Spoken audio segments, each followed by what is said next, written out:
Eksistensi badan eksekutif mahasiswa itu lebih terlihat dibandingkan legislatifnya.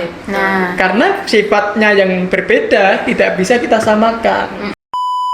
Kamu harus belajar politik, tapi kamu nggak harus berpolitik. ya. Minimal tahu ya kak. Politik. Supaya kamu nggak dibohongi sama orang yang berpolitik. Nggak tahu gimana jalannya FL2MI itu seperti apa kayak gitu, mungkin Kak Novan bisa lah sharing-sharing. Ini pertanyaan berat ini. Tak minum dulu ya. Ya nggak apa-apa, minum dulu nggak apa-apa. Jangan lelah kita membaca, dan yang terpenting adalah pemimpin itu menderita. Aduh.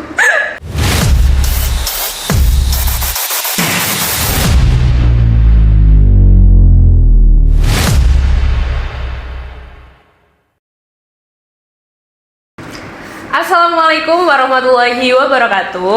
Halo Kebudang Muda. Kembali lagi di podcast Dewan Perwakilan Mahasiswa STE Bank BPD Jawa Tengah. Kenalin, aku Galuh sebagai host di podcast kali ini.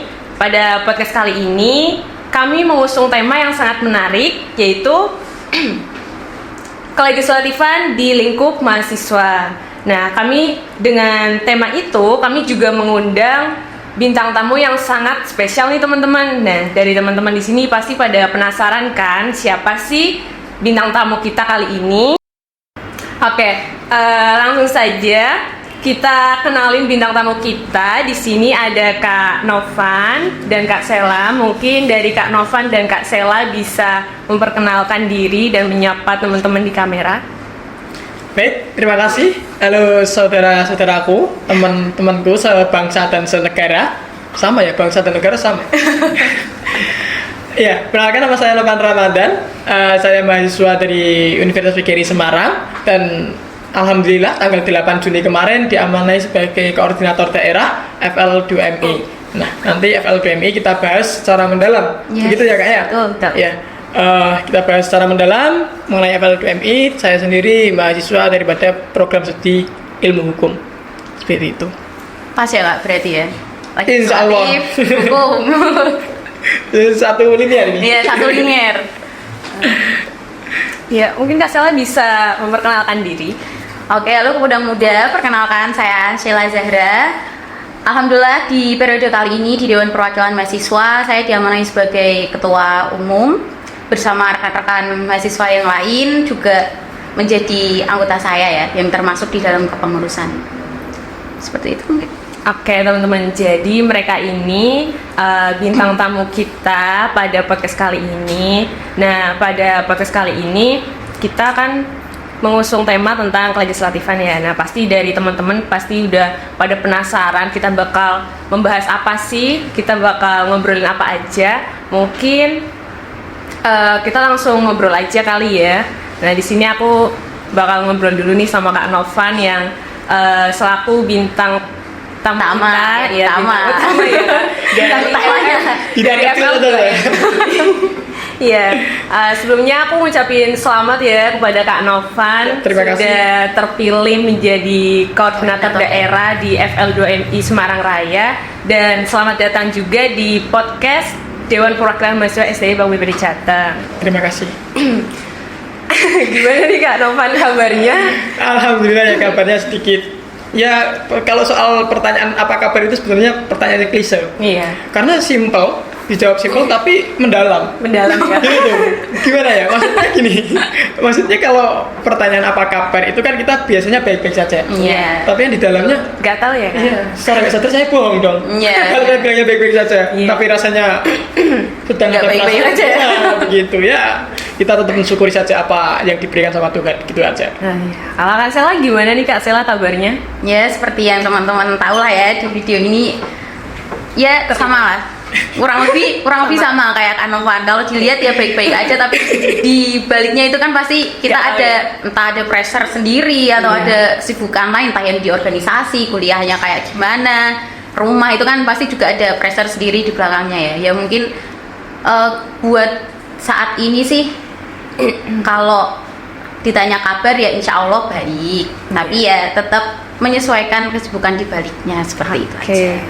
Mungkin kita langsung aja ya Kak ke pembahasan kita di podcast kali ini. Ini kita santai-santai aja ya, kita bicara santai. Nah, pembahasannya kan tentang kelegislatifannya. Mungkin aku bakal ngobrol dulu nih sama Kak Novan. Kira-kira menurut Kak Novan, pandangan Kak Novan selaku Korda di FL2MI itu apa sih organisasi legislatif ya? Mungkin Kak Novan bisa sharing sedikit sama kita, sama teman-teman juga mengenai fungsi atau birokrasinya, baik itu di FL2MI ataupun di DPM di kampus UPGRI sendiri. Baik, sebetulnya begini, saya mohon maaf ya, Iya. sedikit menggunakan bahasa ya nanti kalau misalkan belum begitu paham nanti di follow up lagi. Iya. Jadi untuk legislatif, kemudian adanya eksekutif dan yudikatif ini kan pertama kali dikembangkan oleh John Locke. Oleh John Locke, kemudian diadopsi oleh Montesquieu dan diperluas oleh Montesquieu. Maka kalau kita kenal dengan trias politika oleh Montesquieu. Tapi sebetulnya itu adalah pemikiran daripada John Locke itu. Nah, kemudian daripada itu harus ada pembagian kekuasaan. Kita tahu ketika kekuasaan itu dipegang terlalu absolut pada salah satu titik, maka ya nanti bisa seenak sendiri gitu. Betul. Nah, kita bisa belajar daripada sejarah ya, bisa belajar dari sejarah banyak yang saat itu ada kerajaan dan lain sebagainya begitu. Bahkan kerajaan juga ada rajanya, ada panglimanya dan lain sebagainya begitu ya. Nah, untuk kali ini kan dibagi antara legislatif, kemudian eksekutif dan yudikatif. Gitu. Idealnya seperti itu. Namun dalam lingkup organisasi mahasiswa ya, dalam lingkup organisasi mahasiswa itu prioritasnya adalah eksekutif, kemudian legislatif dan yudikatif. Yudikatif ini mengukur daripada kebutuhan daripada yang ada di yang ada di Ormawa, yang ada di organisasi mahasiswa kampus gitu. Jadi kalau kita lihat legislatif, itu ya organisasi yang mana dia memiliki hak kewenangan untuk mengubah, merancang, menyusun dan mencabut daripada peraturan undang-undangan yang ada gitu, aturan-aturan yang ada di organisasi mahasiswa. Sedangkan eksekutif di sini memiliki peran dan tugas sebagai motor pergerakan daripada organisasi kampus. Maka tidak bisa kita pungkiri bahwa eksistensi badan eksekutif mahasiswa itu lebih terlihat dibandingkan legislatifnya. Nah, Karena sifatnya yang berbeda tidak bisa kita samakan. Tidak apple to apple ketika dibandingkan. Iya, Istilahnya begitu, tidak apple to apple karena memiliki sifat dan wewenang yang berbeda.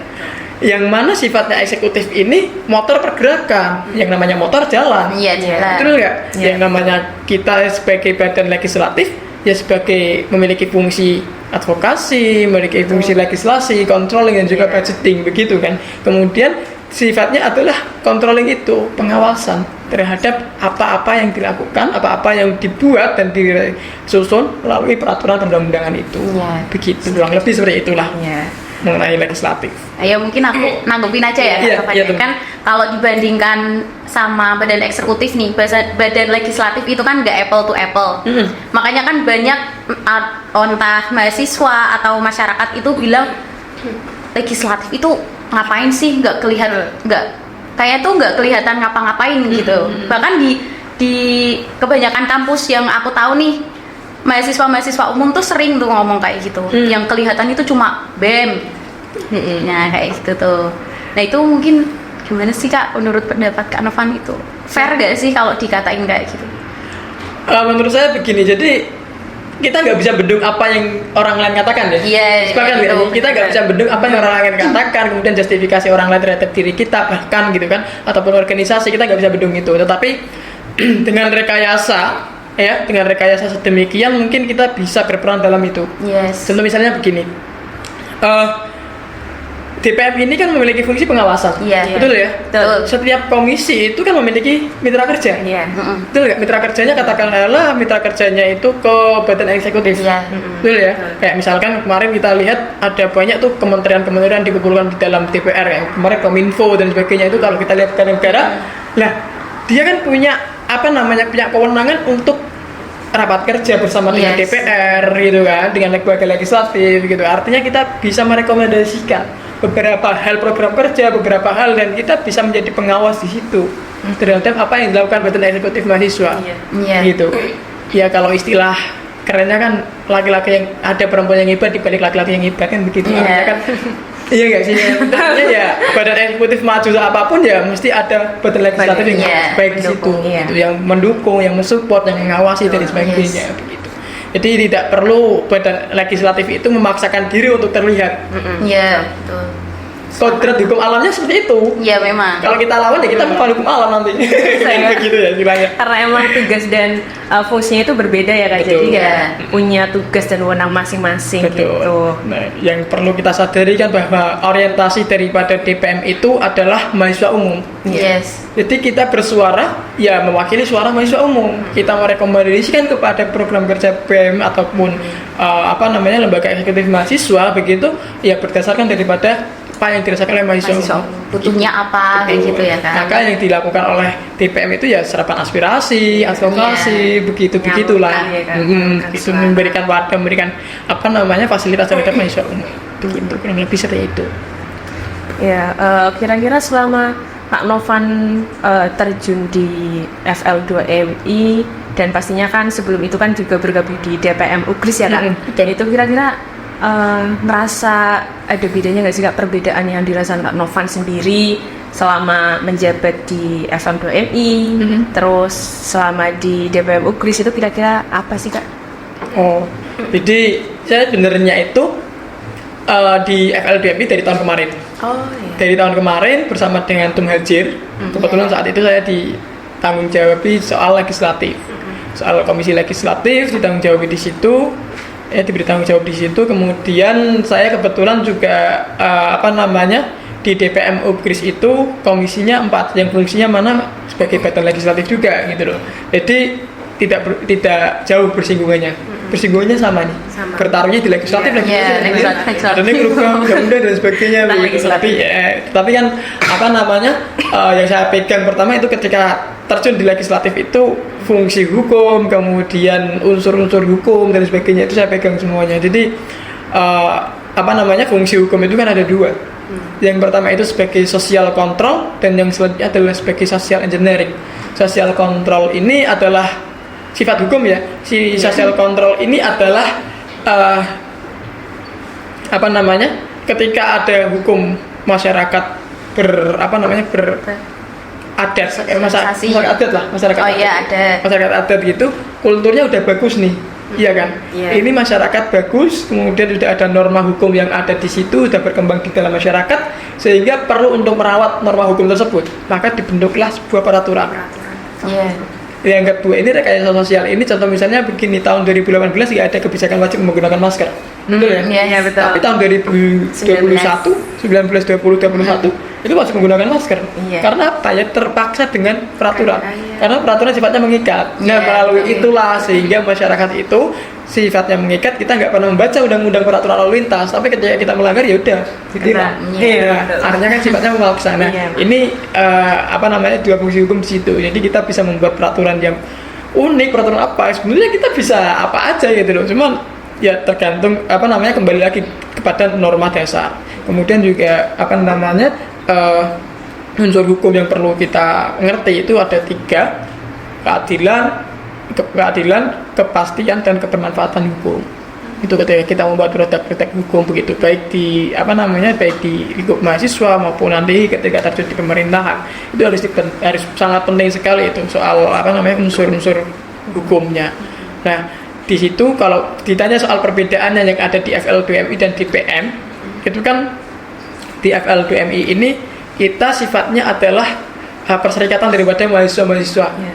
Daripada hubungan daripada SEMA, istilahnya saya udah beda nih. Iya, Ada yang iya. SEMA, ada yang Senat, ada yang SM, kemudian ada yang DPM, ada yang BPM, begitu, yang berbeda-beda. Kemudian bagaimana mengorganisir dengan baik. Kemudian kalau di lingkup kampus kan kita sudah paham kultur Kak. Iya. Kita paham kultur ya, kita paham kultur sehingga ketika membuat rancangan ataupun program gitu kan kita menyesuaikan dengan yang ada di masyarakatnya gitu. Tapi kalau yang di DPM, yang ada di FL2MI yang ada di FL2MI itu kita lebih kepada bagaimana hubungan antara kampus A, B, C, D, D ya. ini bisa baik gitu. Tersampai. Ya bisa baik sehingga kita ya sering silaturahmi, sering main ke sana, main ke sini begitu. Nah, hubungan itu yang dijaga karena secara nggak sadar sih kita mendapatkan benefit itu gitu loh, secara nggak sadar. Iya. Ya kayak sekarang kalau saya sadar gitu ya, ya istilahnya kalau nggak sadar kan nanti akan ada teman-teman yang ini loh, berkat relasi ini kamu akan dimudahkan ke depan, gitu sih kalau apa namanya benefitnya sih. Benefitnya. Kemudian teman adik-adik kita ketika kita menjalin hubungan di CFL 2MI, adik-adik kita menjalankan program yang mana membutuhkan bantuan dari bela kampus A, B, C, dan D, Iya. itu sangat mudah karena udah terjalin dari Iya. awal. Iya. Jadi Kurang lebih seperti itu. benefitnya bonding Banyak, gitu ya, iya, betul. bonding yang kerasa banget nih, yang kerasa banget bondingnya itu, bonding relasi. Betul. Ya itu. Ya nggak jauh berbeda ya Kak, maksudnya antara DPM di kampus dengan ini, maksudnya sama-sama di bidang legislatif ya. Ya kebetulan juga Kebetulan juga sejalan nih jalan legislasi. sama legislasi gitu. Kalau Kak Sela sendiri selaku ketum di DPM terus terjun di FL2MI sebagai anggota, kira-kira apa yang Kak Sela rasa ini perbedaannya? Sebelumnya sih saya juga kan udah di DPM ya, tapi kebetulan di komisi budgeting Oh, Kak iya. Novan. Di Saya di anggaran ya? controlling budgeting Di ya. anggaran Jadi gimana buat peraturan buat controlling ke BEM, kemudian ngatur budget-budgetnya nih berapa aja dari anggarannya gitu yang diberikan kampus. Terus kemudian awalnya yang hanya menjadi anggota komisi ini karena entah SDM dari kampusnya atau emang mahasiswanya yang kurang minat ke organisasi, kepilihlah menjadi ketum. Ya, ceritanya awalnya seperti itu. Terus Gini, bukan teman-teman yang kurang minat organisasi gitu. Karena teman-teman percaya aja ke ketum saya ya. Iya. Udah mempercayakan ke Kak Sela itu. Betul, Lebih intinya tepatnya seperti seperti itu. itu. Jangan gitu. Nah, ya mungkin cerita singkatnya tuh kayak gitu sih. Terus sebelumnya juga belum pernah sama sekali Kak saya terjun diajak FL2MI ikut musda ataupun Betul. sebagainya, karena kan bukan bidang saya, karena saya di controlling budgeting. Kalau biasanya di DPM BPD itu teman-teman yang biasa ke FL2MI itu ya selain ketumnya itu ada komisi yang legislasi sendiri sebagai delegasinya gitu. Jadi awalnya sih jujur aja saya kaget gitu tahu persidangan yang ternyata sidang yang benar, yang baik, bentuk quorum kayak gimana itu ada loh di situ. Saya bisa belajar loh di situ. Nah, awalnya saya nggak tahu apa-apa, cuma ya yang kita tahu aja di sidang kampus itu yang rutin itu pemira kan, di pemira. Selain itu juga kita paling sidang itu hanya internal aja, internal anggota DPM atau enggak sama BEM yang evaluasi itu. Sisanya ya udah belajarnya tuh dari pemira gitu. Tapi setelah saya ikut nih di FL2MI, ikut sidang yang pertama di Jawa Tengah kemarin di Undip, terus kemudian kemarin di Ugris Musda, kayak jadi ada pandangan gitu, ternyata sidang yang bener tuh kayak gini ya, terus harus ada peraturan itu sedemikian rupa, gimana cara ngubah redaksi, terus gimana mau ngajuin pendapat, itu ternyata tuh harus diorganisir dengan baik gitu, nggak bisa kalau mau ngajuin pendapat itu langsung Semena-mena. ya semena-mena, itu kan nggak bisa. Itu sih yang mungkin sampai sekarang benefit yang saya dapat di FL2MI ya, selain relasi yang dibilang Kak Novan tadi, itu juga saya juga jadi lebih belajar gitu. Yang awalnya saya tuh masih awam, yang benar-benar awam, ya sedikit-sedikit saya juga bisa belajar dan menyesuaikan gitu sih. Paling ya kendalanya itu karena emang sebelumnya belum pernah sama sekali ke FL2MI, menyesuaikan orangnya nih. Orang-orangnya di sana. Nah itu yang masih sedikit sulit karena jujur minder Kak awalnya. Awalnya minder. Teman-teman yang lain itu udah paham sih gimana sidang yang benar, bisa ikut di persidangan itu secara kritis gitu, sedangkan di lingkungan kampus kita itu ya mungkin karena lebih kecil ya Kak, lingkupnya sekolah tinggi bukan univ, itu juga jadi pengaruh juga kayak gitu sih. Itu mungkin perbedaan yang cukup signifikan ya. Dari kampus BPD yang basicnya sekolah tinggi, kemudian bentuk relasi di univ-univ lain, ikut sidang dan lain sebagainya. Ya kalau soal minder dan lain sebagainya, itu kan sebetulnya itu manusia itu makhluk yang paling unik. Karena manusia itu makhluk yang paling cepat adaptasi, paling pandai beradaptasi. Katakanlah kata beradaptasi di air sama di darat, tapi nggak bisa disalju dan sebagainya. Ya, tapi kalau manusia dalam situasi dan kondisi apapun, ketika terpaksa ya bisa menyesuaikan kalau saya mau. Bisa gitu. itu hukum alam. Iya.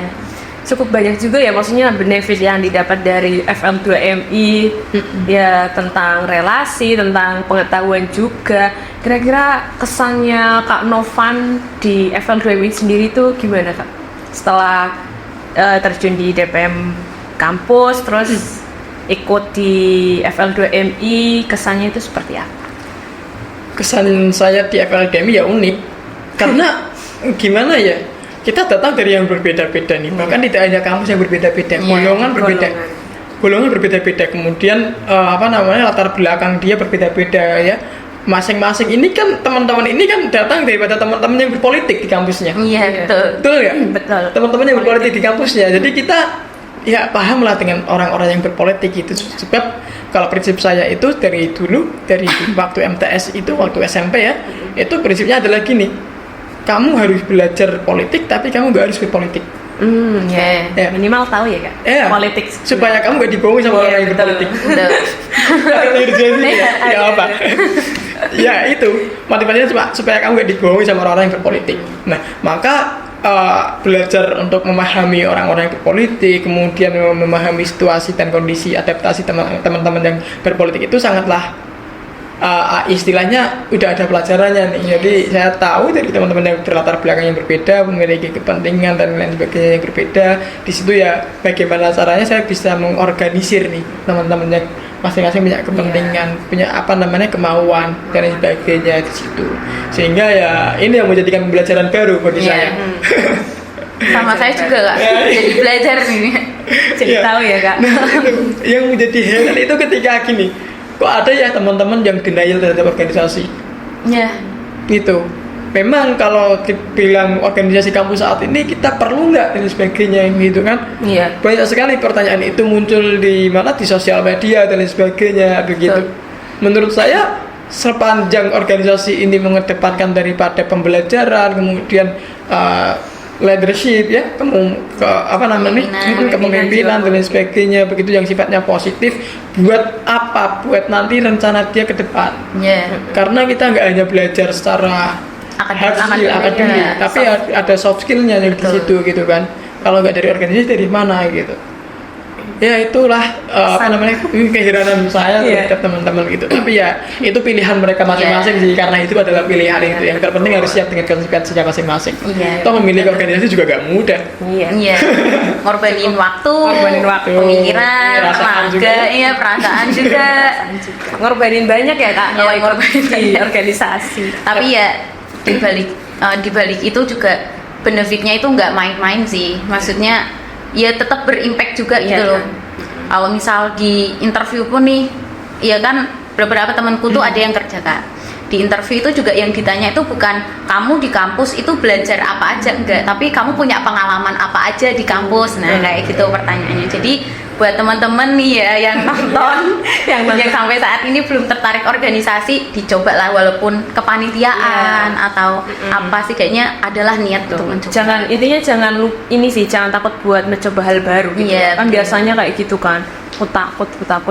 Karena udah OVT gitu. Iya, organisasi banyak pengorbanan disampaikan ya. Kalau katanya Ustaz Syahrir itu hidup yang dipertaruhkan tidak akan pernah dimenangkan. Jadi bagian dari pertaruhan hidup gitu loh. Benar. Gitu. Kira-kira selama Kak Novan menjabat di FM2MI sebagai koordinator daerah, itu yang tadinya mungkin di kampus ya, di lingkup kampus, sekarang kan di lingkupnya itu lebih luas. Itu yang dirasakannya apa Kak? Kalau yang dirasakan itu agak gimana ya? Jangan cerita beban. Iya sih, maksudnya enggak beban, enggak akan jadikan beban gitu loh ketika disyukuri dan kita dinikmati aja jalannya walaupun agak tersyok-syok gitu. Ya wajar, ini namanya kehidupan perjalanan gitu ya. Ngambah alas, ngambah apa gitu. Ceklung ya Kak? Gak mungkin mulus terus ya. Jalan tol aja gak lurus kok. Iya. Belok. Belok.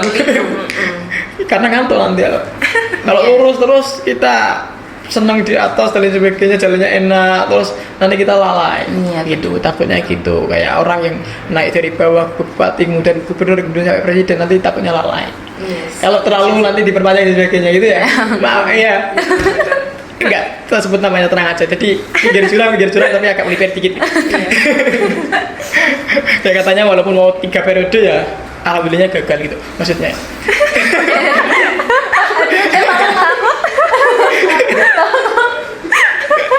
Ya, Editor. Apa nanti tim kita yang menyelesaikan ini kak.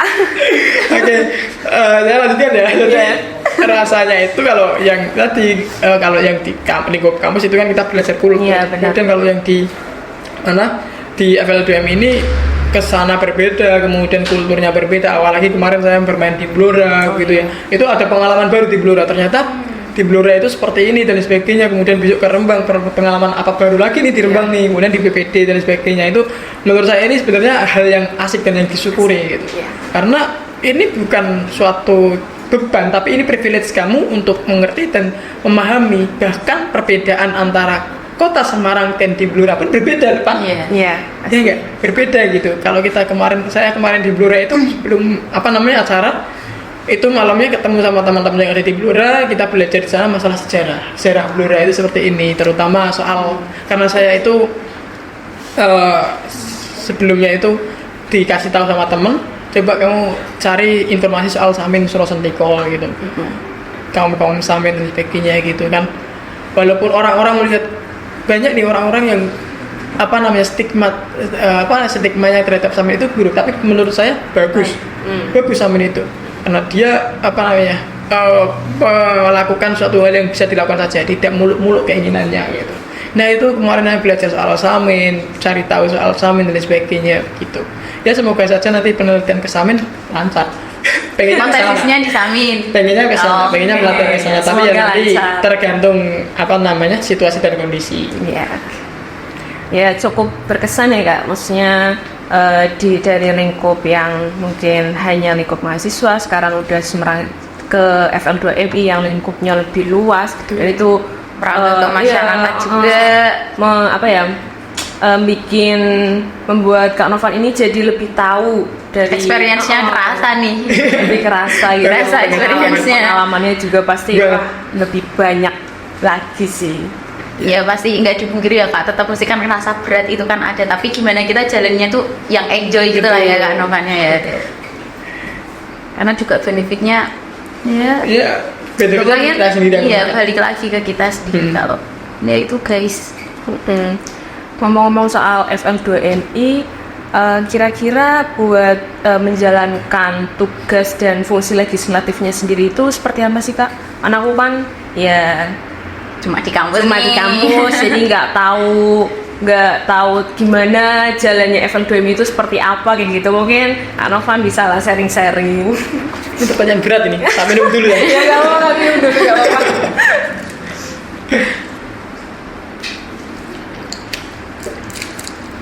Jadi kalau FL2M itu soal masalah legislatif gitu ya, karena bidangnya juga di legislatif ya, maka ada bagian sendiri nih soal komisi legislatif. Komisi legislatif di sini ya, kalau saya tahun kemarin itu dari teman-teman Undip sih, kebetulan juga Undip juga bagian dari komisi 1 tahun kemarin, ini gitu berada di naungan teman-teman yang ada di komisi 1.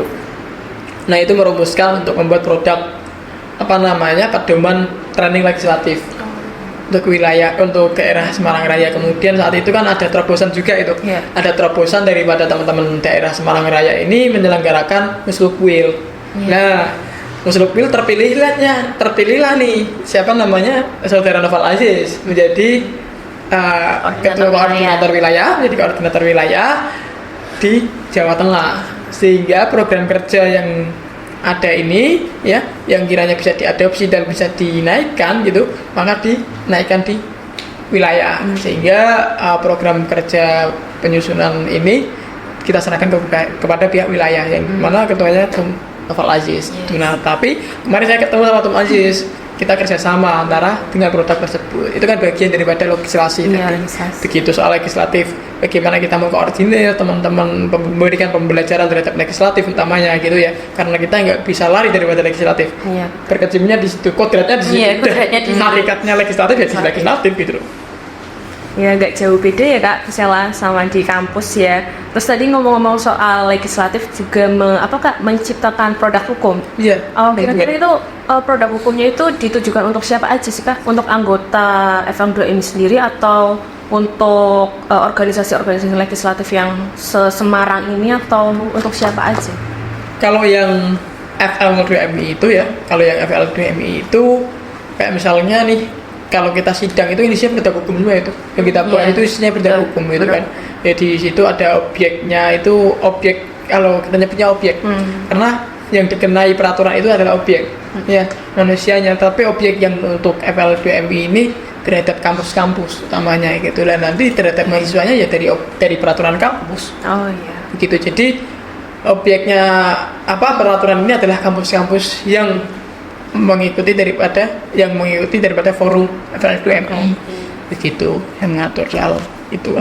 Berarti cukup banyak ya Kak produk hukum yang diciptakan di FL2MI? Iya, cukup banyak lah. Maksudnya berapa itu ada yang ya mungkin karena kita sifatnya itu mengorganisir daripada kampus-kampus ya.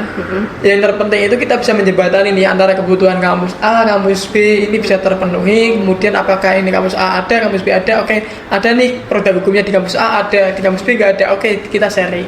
Kita menjembatani dan memfasilitasi itu untuk kebutuhan mereka gitu. Karena di DPM sendiri juga ada produk hukumnya ya Kak Sela ya? Ada, ya pastinya tiap universitas ada DPM-nya, ada produk hukumnya sendiri ya Kak. Ada produk. Kalau di DPM kita itu kira-kira produk hukumnya apa aja Kak Sela? Ya, sharing. Kang Galuh ya pasti tahu lah sebetulnya. Tapi cuma kan kita sharing-sharing ya. Kalau produk hukum di DPM BPD sendiri itu ada, yang pasti ada ART DPM. Ada ART DPM, kemudian karena kita sebagai DPM nih yang udah disampaikan ke Anovan juga memiliki fungsi controlling, di DPM BPD juga ada ketetapan BEM dan DPM. Jadi gimana nanti kesepakatan buat DPM controlling ke BEM, kemudian BEM gimana laporannya ke DPM, itu ada juga di situ. Kemudian juga ada formulir terkait penilaian DPM ke BEM itu nanti seperti apa akumulasinya, itu ada. Itu sih kalau di DPM ya. Berarti tertujunya itu untuk BEM ya Kak? Untuk DPM sendiri dan untuk BEM. Kalau untuk mahasiswa umum sih ya nggak ada, karena kan mahasiswa umum di sini kan sebagai fungsi yudikatifnya, menyampaikan aspirasinya, menyuarakan apa yang mereka butuhkan. Ya kurang lebih itu sama sih kayak yang Kak Novan sampaikan. Jadi yang diterima kita itu nanti yang kita sampaikan ke BEM juga. Oh ini loh yang dibutuhin mahasiswa. Jadi kita tuh harus laksanain proker apa nih buat mahasiswa biar impactnya tuh juga dirasain sama mereka kayak gitu. Ngomong-ngomong tadi soal menampung aspirasi dari mahasiswa, ya itu kan udah sebagai tugas pokoknya DPM ya Kak. Kalau di FL2MI sendiri ini kira-kira cara menampung dan menyampaikan aspirasinya itu bisa secara langsung atau ada media online-nya gitu? Iya. Jadi kemarin sempat mengajukan audiensi terhadap, karena kita di Semarang Raya ya. Jadi kemarin audiensi kepada Ketua DPRD Kota Semarang gitu soal perihal apa-apa yang di Semarang ini, soal perihal banjir dan sebagainya begitu. Karena juga kebutuhan teman-teman yang ada di FL2MI soal kita menyampaikan aspirasi ini ya, karena ya mahasiswa memiliki fungsi sebagai penyambung lidah masyarakat begitu kan. Betul. Sehingga hal itu yang dikedepankan gitu. Jadi aspirasi masyarakat kita serap, kita dengarkan dan sebagainya, begitu kita sampaikan. Itu kemarin audiensi ke Pak Pilus. Pak Pilus itu audiensi, saya juga ikut ke sana yang menyampaikan hal-hal yang berkaitan dengan Kota Semarang. Begitu, karena kita ini kerja di Semarang. Berarti dalam penyampaian itu kayak perlu dibentuk forum dulu Kak, maksudnya entah itu rapat atau seperti pertemuan dengan itu? Ya baiknya itu kan idealnya itu berdasarkan dengan kajian begitu kan. Tidak hanya by lisan tapi by kajian gitu, karena nanti ketika by kajian itu lebih enak dibaca, kita membacanya lebih dalam gitu, secara implisit pada suatu isu gitu kan, tidak secara eksplisit apa yang keluar daripada headline di berita, tetapi kita bisa membahas secara implisit nih ke dalam terhadap isu-isu yang ada begitu. Jadi kemarin sempat rapat terlebih dahulu, kita membicarakan soal perihal isu dan sebagainya begitu, baru setelah itu besoknya kita ke DPRD bersama-sama gitu. Kemarin cukup banyak yang ke DPRD itu Ada sekitar 10 orang yang lumayan ditampung ya, Kak. oleh Pak Ilus itu kemarin. Ilus. Dari FL2MI semuanya itu. Oh, iya. Berarti dari berbagai macam kampus juga kan Kak itu pasti. Dari Unimus, dari Unisula, kemudian dari UGRIS, dari UIN, dan dari Unbahas. Oke. Ya jadi mungkin kilasnya tuh kayak gini, selain nyerap apa yang dibutuhin mahasiswa nih dari univ-univ yang tergabung di FL2MI sendiri juga menyerap apa yang menjadi keluhan masyarakat saat ini gitu. Kemudian karena kita lingkupnya legislatif, maka dari itu kita menyampaikannya tuh di DPRD gitu, di legislatif juga gitu. Kalau BEM nih yang eksekutif kan biasanya entah ke wali kotanya atau apa yang bersinggungannya sama eksekutif juga gitu ya Kak ya. Berarti sebagai penghubung ya sama-sama Ya, sama-sama menjembatani, gitu ya. Oh iya. Tapi yang terpenting garis bawah adalah mahasiswa ini memiliki fungsi yaitu penyambung lidah masyarakat gitu kan. Penyambung lidah masyarakat, sehingga ya kalau kita mau ikut ketika sudah tidak ada lagi jalan audiensi secara baik-baik, mau turun jalan ya ikut, ya apa-apa. Iya. Itu ikut, saya aja kita ngikut kok. Oh iya. Saya ikut jalan. Ah iya. Kira-kira dari maksudnya yang udah Kak Novan alami dari berbagai macam aspirasi dari mahasiswa atau itu masyarakat, kira-kira sempat ada ini nggak sih Kak, maksudnya muncul terobosan baru di FL2MI sendiri itu? Ya kalau kita fokus kepada pembahasan internal ya, karena internal ini kan sifatnya, karena kemarin juga sebelumnya Majid itu sempat vakum lah, bahwa sebelumnya sebelumnya Tum Doni kalau nggak salah, itu Tum Doni yang babat alas istilahnya. Iya. Istilahnya babat alas Tum Doni dari Undip itu, terus kemudian dari Tum Majid dilanjutkan, dan Tum Majid memberikan terobosan terhadap Musluk wilayah Jawa Tengah gitu, menghidupkan kembali wilayah Jawa Tengah. Nah kemudian kalau ini saya pembenahan daripada timeline reorganisasi daripada FL2MI. Karena kan kalau kita tahu bahwa rata-rata kampus itu akhir reornya itu di akhir tahun. Iya, betul. Reornya di akhir tahun, sedangkan di akhir tahun di FL2MI ini tengah periode. Sehingga awal tahun 2025 katakanlah nih, awal tahun 2025 ini dari FL2MI penyesuaian kembali terhadap ketua umum yang baru. Betul. Karena struktural yang ada di FL2MI ini kan kampus per instansi, tidak per individu, ya, tidak per personal tapi per instansi, per lembaga begitu, sehingga penyesuaian ini yang menghambat waktu untuk mengerjakan program kerja begitulah. Targetnya nanti untuk saya mengorbankan diri untuk periode pendek supaya nanti bisa selaras dengan teman-teman yang ada di kampus begitu, bisa berjalan dengan bersamaan begitu, ada di kampus. Berarti bakal menyesuaikan ya Kak? Menyesuaikan itu yang pertama, terus kemudian juga kemarin itu saya ke Blora itu begitu jauh ternyata dari Blora dari Semarang gitu. Jadi saya jam, Kak? 3 jam kalau nggak salah. 3 jam 4 jam. Kereta 3 jam. 3 jam 4 jam lah dia bilang perjalanan itu. Jadi kemarin itu waktu acara di UGRIS, saya sendiri itu waktu musda itu teman-teman dari Blora pada berangkat, dari Rembang pada berangkat gitu kan. Ada yang mobilan, ada yang motoran gitu. Terlihat gimana ya, mereka semangatnya begitu gitu. Sehingga oke, semangat mereka ada nih gitu. Jadi pengennya nanti ada permusyawaratan sendiri di daerah Blora, Pati, Rembang. Ada permusyawaratan, maksudnya nanti saya pengen buat acara di sana di daerah Rembang, nanti kemudian di Rembang, kemudian Blora. Ini kan masih dekat kan, Blora, Kudus ya, Kudus, Pati, Blora. Ini nanti pengen ada permusyawaratan sebentar, kita berdiskusi di sana, bikin forum dulu lah sebelum nanti. Kalau kemarin kata Korwilnya itu, kata Pak Korwil, ya berarti ini sumbu-sumbu nanti untuk bibit-bibit pemekaran daripada Korda gitu. Tapi ya kemungkinan seperti itu arahnya, tapi kan nanti coba kita lihat situasi teknisnya berjalan. Menyesuaikan aja. Tadi sempat disinggung nih, kebetulan ada pertanyaannya sih, sempat disinggung tentang reorganisasi. Itu kan kalau di kampus kan Pemira ya Kak, maksudnya di DPR ini kan namanya Pemira, maksudnya pemilihan raya ya, entah maksudnya lingkupnya itu beberapa ormawa-ormawa. Nah kalau di FL2 ini sendiri tuh organisasinya gimana? Maksudnya perwakilan dari universitas atau kampus itu ngirim beberapa anak gitu untuk menjadi anggota, dan itu sistem pemilihannya itu kira-kira seperti apa? Apakah berbeda atau? Baik, kalau yang di FL2MI itu kan dipilih menjadi koordinator daerah itu kan dipilih secara personal. Dipilih secara personal di saat musyawarah daerah itu. Jadi tidak ada pencalonan, tapi ya saat musyawarah itu seperti kemarin saat Sela menyampaikan itu kan kita duduk bersama gitu merumuskan nama-nama dan lain sebagainya gitu kan. Nah, itu saya nggak mengeluarkan model apa-apa kok pada nyebut nama saya gitu. Modelnya model dengkul gitu ya.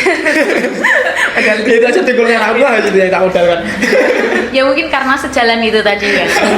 Makanya Jadi dipilih. ya dari UGRIS, ikut DPM UGRIS anggotanya jadi anggota legislasi, kemudian di FL2MI legislasi juga udah paham nih. Ya namanya udah paham, udah ngelotok lah istilahnya. Nah, tapi Bener malas sih kan. iya. Yang lebih paham itu sebenarnya banyak tuh. Cuman ya mereka nggak mau terlihat aja gitu. Saya juga nggak mau terlihat sebenarnya.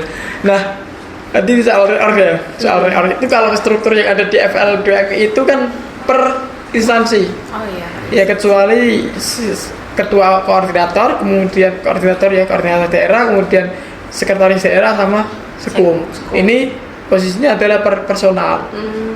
Personal, kemudian kalau yang komisi-komisi ini baru per instansi. Jadi per instansi ini mengutus maksimal 4 orang. Dapat begitu. Maksimal 4 orang, terus kemudian nanti 4 orang ini ketika reorganisasi di kampusnya, maka mendelegasikannya kepada anggota selanjutnya. Gitu datanya nanti masuk lagi gitu. Tapi kan nah ini yang menjadi hal yang adaptasi baru itu tadi yang disampaikan. Gitu kalau di tengah periode kemudian kebanyakan kampus semua nih kebanyakan nih.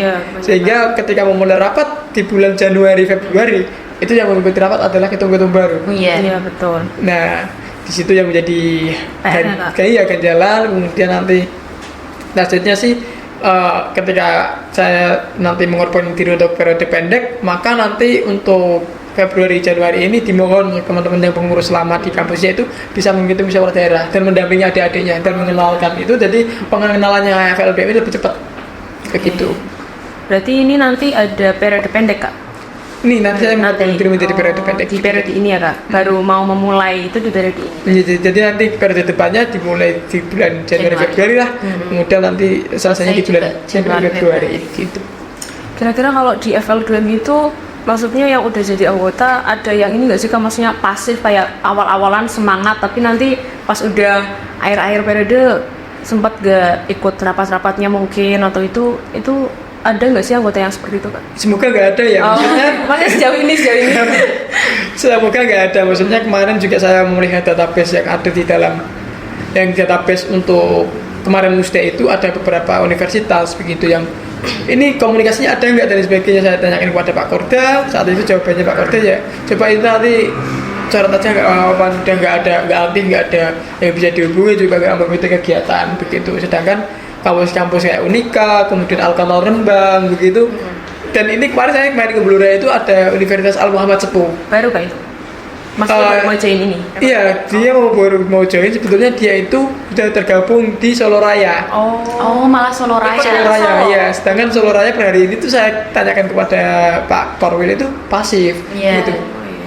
Nggak aktif lah gitu kan. Kemudian kemarin nembung ke saya minta nanti untuk kegiatan di FLDMI Semarang Raya dia mau bergabung gitu, sehingga nanti untuk bergabung ya minimal mengikuti 2 kali kegiatan begitu, baru nanti untuk dia diikutsertakan daripada anggota saat musyawarah daerah seperti itu. Jadi karena keputusan-keputusan yang sifatnya tinggi itu kan dia di musyawarah daerah. Iya. Kira-kira kalau misalnya itu Kak, ya semoga sih nggak ada ya Kak. Maksudnya kalau misalnya ada anggota yang nggak aktif itu, kira-kira ada punishment sendiri nggak sih buat universitasnya itu? Atau mungkin tetap? Ya, kalau punishmentnya itu ya kita sanksi sosial ya. Jadi kalau kita soal norma itu banyak norma nih, ada norma agama, norma hukum, norma sosial, kemudian norma masyarakat, kemudian norma agama gitu kan. Itu kan banyak sekali. Kalau kita mungkin kalau di situ sifatnya sih norma masyarakat yang mana ketika dia tidak aktif ya kita coret, kemudian nanti dia akan tidak merasakan benefit yang seperti di awal gitu ya. Di awal itu kan kita menyampaikan masalah benefit dan sebagainya begitu. Itu mungkin ya mereka akan kehilangan hal itu gitu tuh kurang lebih. Ya jadi kalau misal anggota yang pasif sendiri nggak jauh berbeda sih. Misal di internal kampus ada anggota DPM yang pasif di DPM-nya itu ya kurang lebih impact-nya bukan impact-nya sih sama gitu loh. Iya. Di FL2MI pun begitu, cuma namanya universitas, bedanya seperti itu ya Tum ya. Gitu sih Kak host. Udah banyak banget ya kita ngobrolinnya nih. Udah Ewi dari Rembang dari ini lingkup, wah udah banyak banget ini.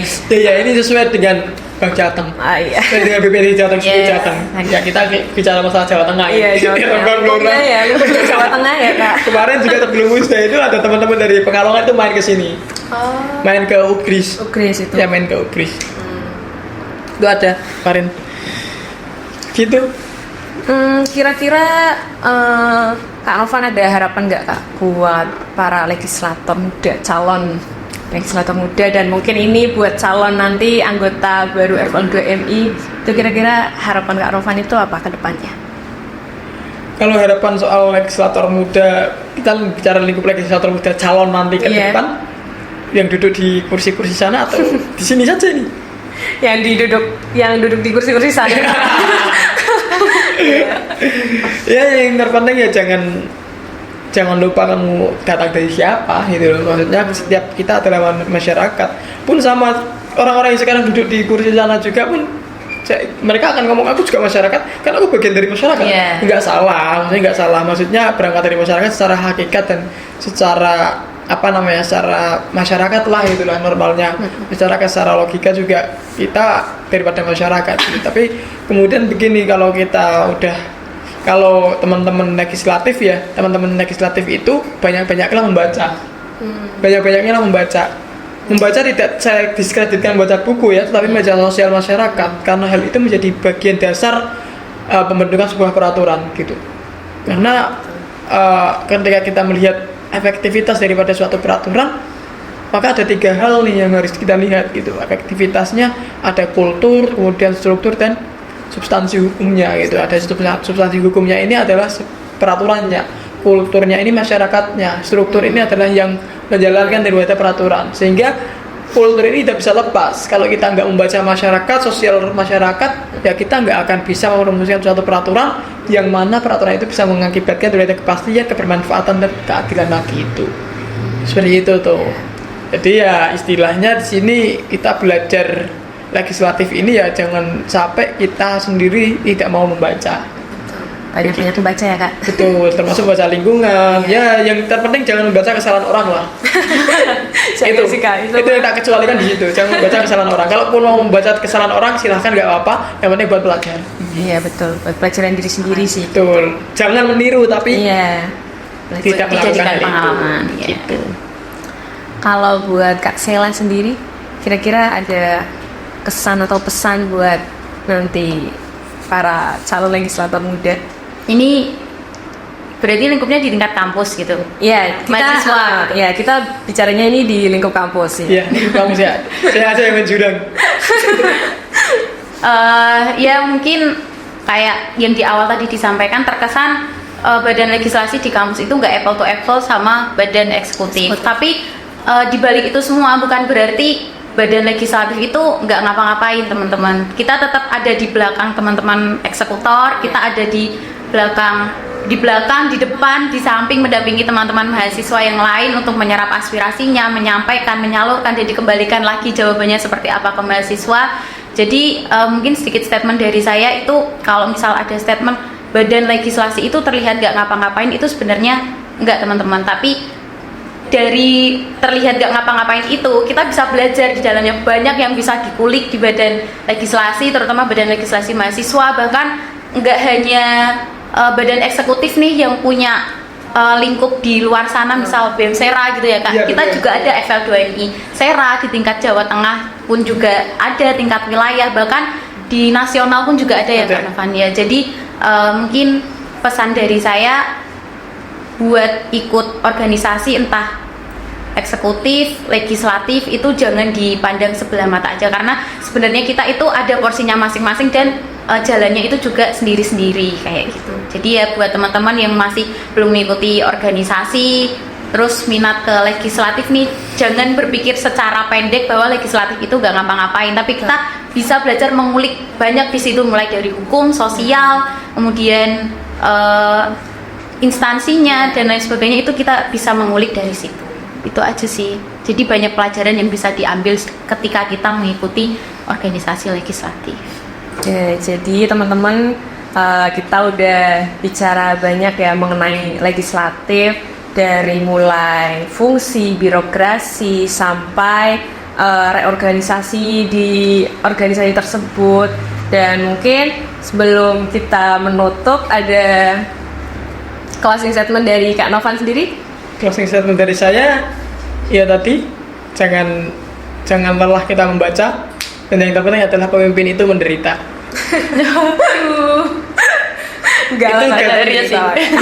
Real. Ya kalau pemimpin nggak menderita, ya artinya fasilitas semuanya ada, maka berfoya-foya dan sebagainya, bahwa pemimpin itu yang menderita. Itu kalimat daripada Kiai Haji Agus Salim. Itu hakikatnya pemimpin yang menderita. Kalau nggak menderita ya kita pertanyakan. Iya, Ngapain? Ya kan begitu ya. Sih, betul sih.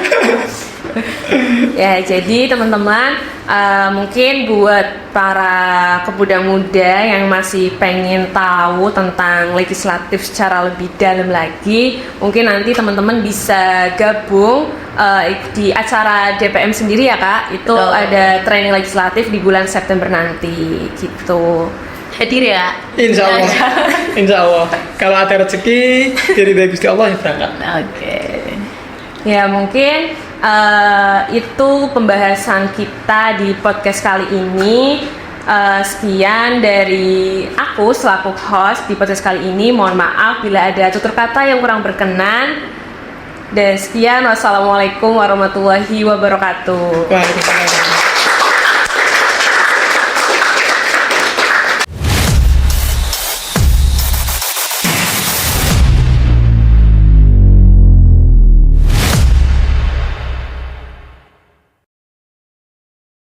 Halo pemuda-pemuda.